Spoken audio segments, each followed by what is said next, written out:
আজকে আমরা সবাই জানি যে আগামী 17ই অক্টোবর শুক্রবার জাতীয় ঐকমত্য কমিশনের মধ্যে দীর্ঘদিন ধরে যে আলোচনা চলছে, সেখানে জুলাই জাতীয় সনদ প্রণীত হয়েছে।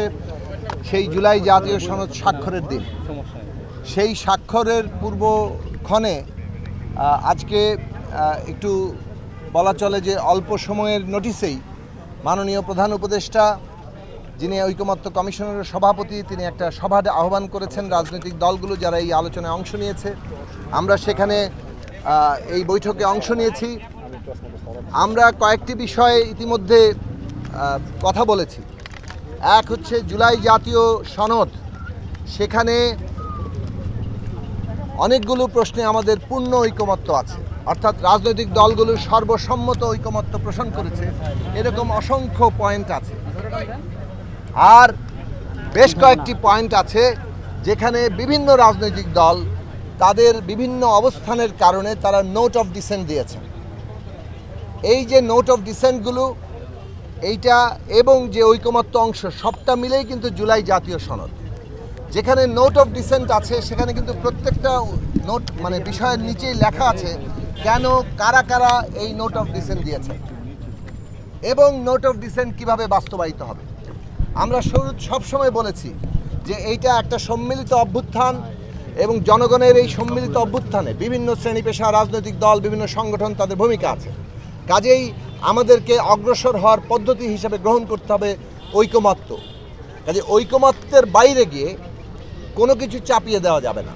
সে কারণেই নোট অফ ডিসেন্টে যা আছে সেখানে কিন্তু পরিষ্কারভাবে লেখা থাকবে কোন দল এবং কী কারণে তারা নোট অফ ডিসেন্ট দিয়েছে এবং এটার মীমাংসার পদ্ধতি কী। এটার মীমাংসার পদ্ধতি হচ্ছে জাতীয় নির্বাচনে এই যে নোট অফ ডিসেন্টগুলো যারা দিয়েছেন তারা তাদের ম্যানিফেস্টোতে যার ম্যানিফেস্টোতে উল্লেখ করবেন যে দল ম্যান্ডেট পাবে, সংখ্যাগরিষ্ঠতা পাবে, 2/3 সংখ্যাগরিষ্ঠতা পাবে, তারা এটা তাদের প্রস্তাব অনুযায়ী বাস্তবায়ন করতে পারবে। যদি কোনো দল 2/3 সংখ্যাগরিষ্ঠতা না পায়, পরবর্তী আইনসভায় কিংবা সংসদে এটা আলাপ আলোচনার মধ্য দিয়ে এটা বাস্তবায়িত হবে। তার মানে নোট অফ ডিসেন্ট এবং ঐকমত্য অংশ সহ যে জুলাই জাতীয় সনদ পুরো প্যাকেজ, এইটা গণভোটে যাওয়া মানে নোট অফ ডিসেন্ট গণভোটে মীমাংসা হয়ে যাচ্ছে না। আমাদের জনগণ এই পুরো জুলাই জাতীয় সনদ, ঐকমত্য এবং নোট অফ ডিসেন্ট সহ এবং তার বাস্তবায়ন পদ্ধতি সহ পুরোটাকে হ্যাঁ অথবা না বলছে। এই হ্যাঁ না ভোটের মধ্য দিয়ে জুলাই জাতীয় সনদ অনুমোদন হবে। দ্বিতীয় প্রসঙ্গ ছিল যে গণভোটের মধ্য দিয়ে পরবর্তী আইনসভাকে একটা ক্ষমতা অর্পণ করা, যাকে বলে কনস্টিটিউয়েন্ট পাওয়ার, অর্থাৎ এই সংবিধান জুলাই জাতীয় সনদের ভিত্তিতে আগামী আইনসভা মৌলিক সংস্কার করতে পারবে, যেটা সংশোধনীর ঊর্ধ্বে।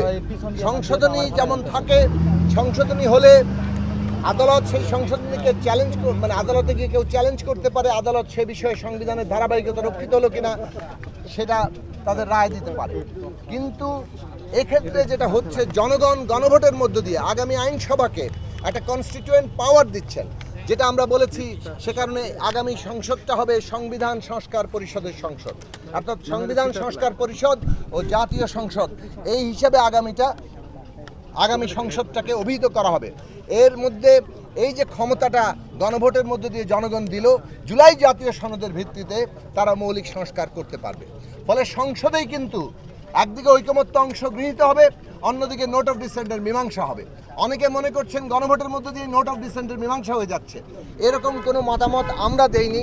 আমাদের পক্ষ থেকে আমরা পরিষ্কার বলেছি নোট অফ ডিসেন্টের মীমাংসা সংসদেই হবে।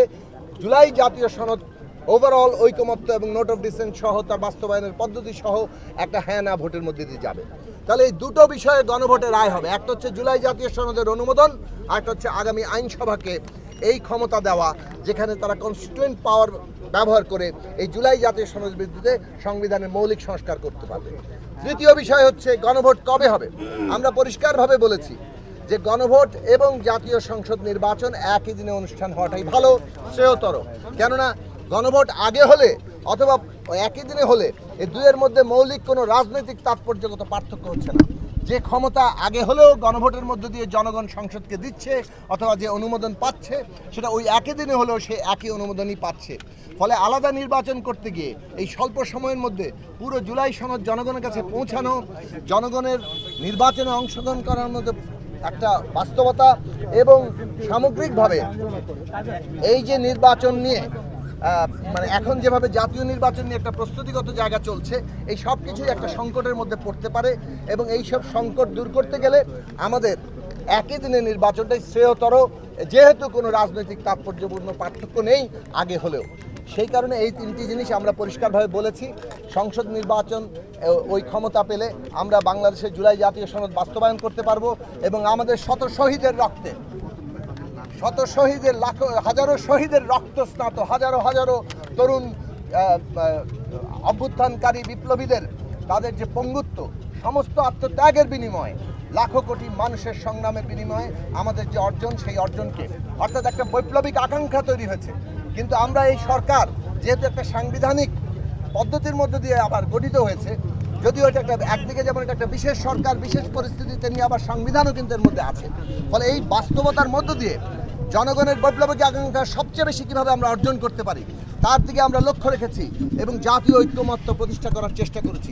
গত 14 মাস ধরে এই জাতীয় ঐক্যমত্যকে আমরা একটা দায়িত্ব হিসেবে গ্রহণ করেছি। সেই দায়িত্ব আমরা পালন করার জন্য সকলের প্রতি আহ্বান জানাই। আগামী 17 তারিখ এই জুলাই জাতীয় সনদ যাতে আমরা সবাই মিলে স্বাক্ষর করতে পারি, সেই আহ্বান অংশগ্রহণকারী প্রতিটি রাজনৈতিক দলের প্রতি আমরা আহ্বান জানাই। ধন্যবাদ।